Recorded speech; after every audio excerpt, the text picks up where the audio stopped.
Sa loob ng Senate, muling tinalakay ang issue ng korupsyon sa mga proyektong nakalaan para sa pagpigil ng matinding pagbaha sa bansa. Sa halip na maging sandigan ng mamamayan, ang pondo para sa mga flood control projects ay nagiging biktima ng katiwalian at pansariling interes ng iilang makapangyarihan. Bago tayo magumpisa, baka pwede pa like ng video na ito. Malaking bagay na to sa aming mga content creators. Maraming salamat po.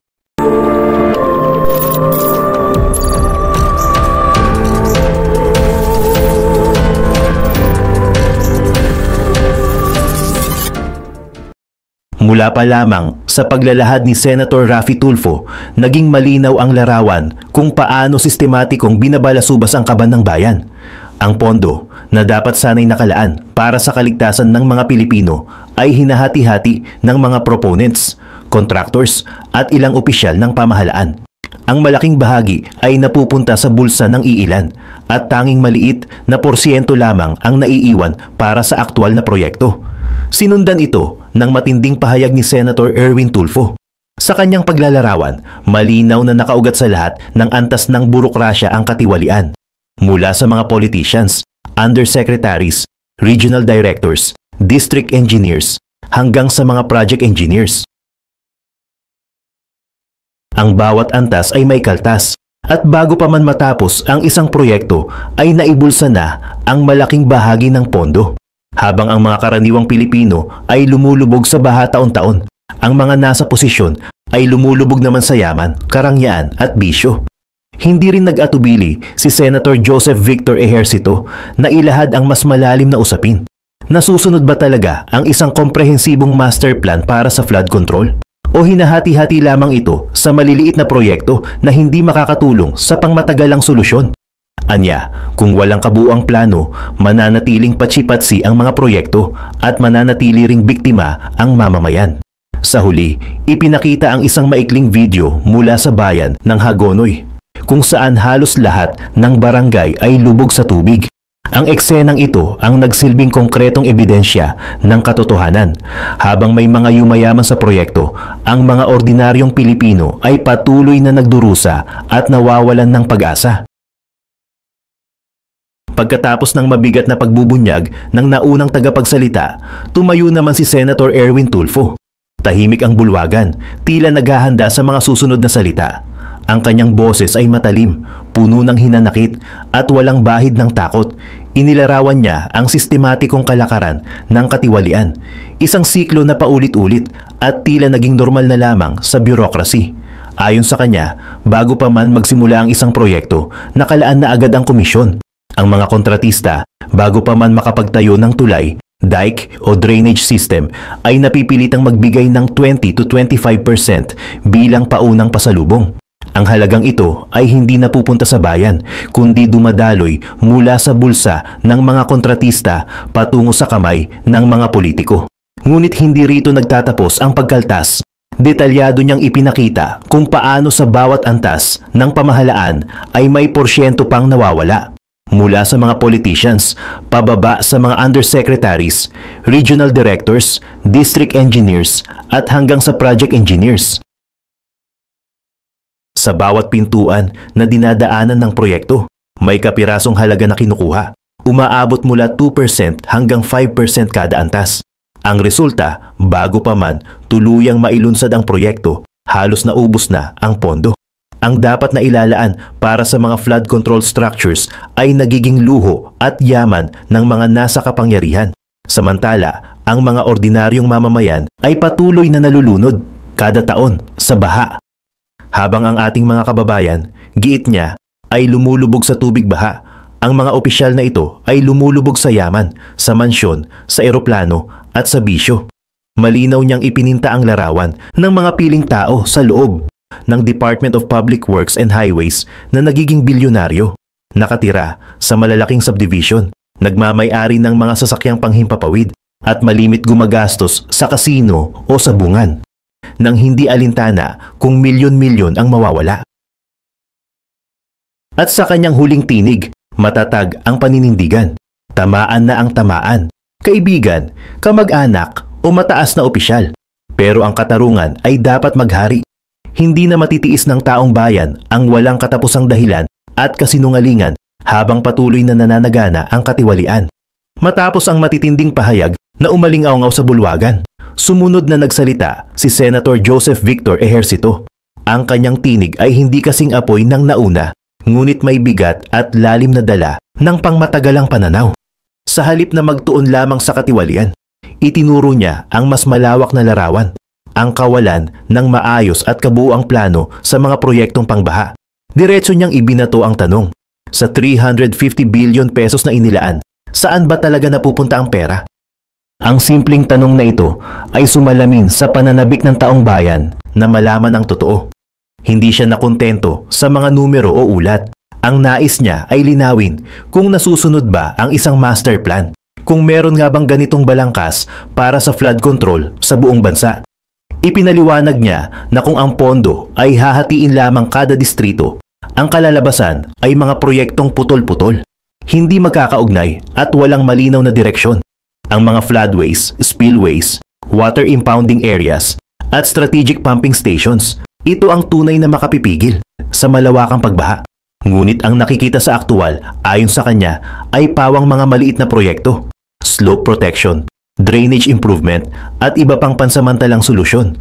Binibigyang diin niya na kung patuloy itong patsi-patsi, mananatiling walang saysay ang paggastos ng bilyon-bilyon.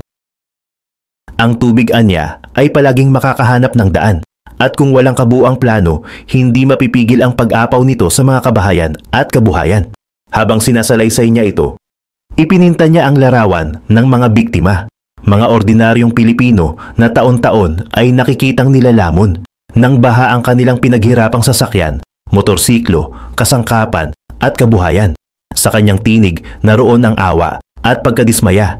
Hindi sila dapat maging biktima taon-taon dahil lamang sa kapabayaan at maling pamamahala. At sa huli niyang mga salita, malinaw ang babala. Kung walang iisang malinaw na plano, ang pondong inilaan ay mauuwi lamang sa walang saysay na paggastos.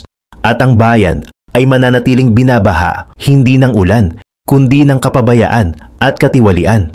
Matapos ang sunod-sunod na mga pahayag, itinawag ng chair ang atensyon ng lahat sa isang maikling video presentation. Pumailan lang ang katahimikan sa loob ng bulwagan habang bumukas ang screen. Sa ilang segundo lamang, isang matinding tanawin ang bumungad. Ang bayan ng Hagonoy, halos lubos na nilamon ng tubig baha. Makikita ang mga bahay na hanggang bubong ay nakalubog, mga lansangang nagmistulang ilog at mga mamamayang walang magawa kundi maghintay ng saklolo. Bawat barangay sa naturang bayan, ayon sa paglalarawan, ay lubog sa tubig. Hindi na kailangan ng mahahabang paliwanag. Ang mismong larawan ng kalamidad ay nagsilbing pinakamalinaw na ebidensya ng kapabayaan at maling paggamit ng pondo. Habang pinapanood ito ng mga senador at ng publiko, tila naging konkretong sagot ang video sa lahat ng tanong at akusasyon na inilahad kanina. Ang mga pondong dapat sana'y ginamit para maiwasan ang ganitong trahedya ay nauwi lamang sa bulsa ng iilan. Ang resulta, mga pamilyang nawalan ng tirahan, kabuhayan at pag-asa. Sa sandaling iyon, nagkaroon ng mariing kontras. Sa loob ng Senado, pinag-uusapan ang bilyon-bilyong halaga. Ngunit sa labas, sa mismong mga komunidad, ang nakikita ay ang walang hanggang pagdurusa ng mga ordinaryong tao. Ang video ng Hagonoy, ang naging matinding paalala na ang bawat pisong nawawala sa katiwalian ay katumbas ng libu-libong pamilyang patuloy na pinapabayaan. Sa pagtatapos ng pagdinig, malinaw na lumitaw ang isang nakakaalarmang katotohanan. Ang problema ng pagbaha ay hindi lamang usapin ng kalikasan, kundi higit sa lahat ay bunga ng sistematikong katiwalian. Mula sa paglalahad ng mga senador hanggang sa ipinakitang video mula sa Hagonoy, naging lantad ang larawan ng isang pamahalaang hindi nagkukulang sa pondo, ngunit bigong maghatid ng tunay na solusyon. Ang bawat bilyong inilaan para sa flood control projects ay naging laruan ng mga makapangyarihan, mga proponents na nagsisilbing kontraktor, mga opisyal na kumikita sa bawat porsyento ng proyekto, at mga negosyanteng nakikinabang sa mga pekeng ulat ng accomplishment. Sa huli, ang natitirang maliit na bahagi lamang ng pondo ang naitutulak sa aktwal na paggawa ng proyekto. Habang ang mga nasa posisyon ay nagkakabundok ng yaman, ang karaniwang Pilipino naman ay taon-taong nagdurusa sa baha, nawawalan ng kabuhayan at napipilitang magsimula muli mula sa wala. Ang mga imaheng mula sa Hagonoy ay nagsilbing konkretong paalala. Bawat pisong ibinulsa ay kapalit ng isang pamilyang lubog sa tubig. Bawat proyektong pinabayaan ay isang komunidad na nakikipagbuno sa trahedya. Sa gitna ng lahat ng ito, nananatiling malinaw ang panawagan. Tapusin ang kultura ng katiwalian, pangalanan ang mga sangkot at papanagutin ang lahat ng nagnakaw sa kaban ng bayan. Sapagkat hanggat nananatiling bulok ang sistema, ang pagbaha ay hindi lamang magpapatuloy sa ating mga lansangan, kundi mananatili ring bumabaha sa ating lipunan ang kawalan ng hustisya at pag-asa.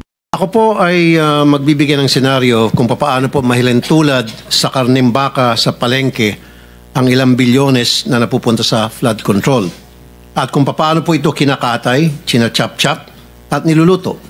Nagsisimula po yan sa isang proponent na kung saan ay kakatay po siya ng say 20 billion pesos mula sa NEP, BICAM, and ang program appropriation. Now, itong proponent na ito ay dadalhin niya ang 20 billion na nakatay niya doon sa mga nabanggit ko, NEP, BICAM, and program sa Region 4B. Na kung saan ang regional director doon ay isang nagangalan Mr. Gerald Pakanan, excuse me. Now, yung 10 billion, si proponent na ang gagawa ng project dahil meron naman siyang kumpanya na nagkukontrata. So, ibig sabihin siya po isang contractor. So, hindi na po natin malaman kung magkano eksakto ang kanyang kikitain doon sa 10 billion. Pero, ang estimate po, abot ng 60%, kita niya, 40% na lang mapupunta sa project. Ano mangyayari po doon sa 10 billion na titira? Siyempre, kukunin po yun ni Mr. Pakanan. At yung 5 billion, si Mr. Pakanan na po ang gagawa ng project dahil meron din po siyang sariling kumpanya na nangungontrata. And of course, doon sa 5 billion niya, magbibigay siya ng 28% SOP sa proponent. Now, anong mangyari doon sa 5 billion na natitira na? Yun po ay ibibigay ni Mr. Pakanan sa kanyang mga kaibigang kontraktor. And of course, again, si proponent kikita po ng 28%. Si Mr. Pakanan kikita ng 18%. Yung mga contractor, of course, kikita din yun, 30%. Alisin po natin dyan yung 7% para sa tax sa BIR of VAT. At meron pa pong 3.5% para sa tinatawag na EAO, Engineering and Administrative Overhead. Kasama po dyan bids awards committee at kung ano na pa. So 3.5%. I-add nyo po yan total, 86.5%. Magkano lang po napupunta sa project? 13.5%. Ganun po yung kalokohang nangyayari dyan sa Region 4B. Now, kunti na lang Mr. Chairman. 40% ang ibinabayad agad sa mga contractor at kay proponent kahit hindi pa po tapos ang project o kahit hindi pa gawa ang project at gagawa po sila ng mga fake accomplishment report, dinodoktor. Yan po yung example lamang kung paano po binabalasubas ang pera para sa flood control na dapat po ay imbestigahan ng committee ito sa susunod po ng mga hearing. By the way, isang Ryan Altea ang nagpakilala dito kay Mr. Gerald Pakanan doon sa isang proponent. So ibig sabihin ito si Mr. Altea ay well connected na ngayon po ay na-promote pa. Ang daming kalokong ginagawa, na-promote at siya po ngayon ay isang direktor sa main office. Maraming salamat, Mr. Chair. Thank you, Senator Tulfo. For the record, that's 3 minutes. Oh, Before I continue, let me acknowledge the arrival of our Senate President Pro Tempore, Jingo Estrada. So let's continue with Senator Erwin Tulfo. 2 minutes. Thank you, Mr. Chair. Thank you. 545.64 billion pesos of flood control. This is nothing less than a grand robbery of our nation. Sa salitang kalye, pagnanakaw to the max. DPWH officials, contractors, and their cohorts in public office need not explain anymore because we already have an answer why year after year flood waters still drown our communities while their bank accounts are flooded with taxpayers' money. Bago pa man may sakatuparan ang isang proyekto, hinihinga na po ng 20 hanggang 25% na komisyon ang mga kontratista, masaklap po ng ilang mga politiko. Yan po ang dahilan kung bakit substandard o palpak ang mga proyekto at karamihan ay ghost projects na. Ang sistemang ito dumadaan mula sa politiko, undersecretaries, regional director, district engineer hanggang sa project engineers.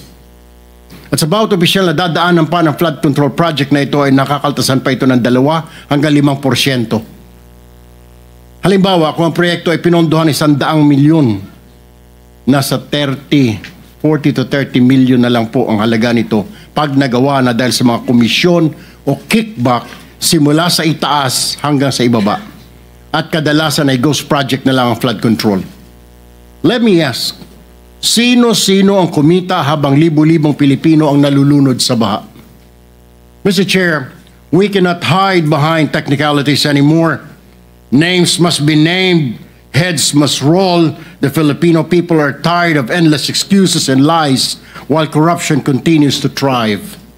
Ilan sa mga government projects ng DPWH ay sila mismo ang gumagawa o tumitira nito na kung tawagin nila ay in-house construction.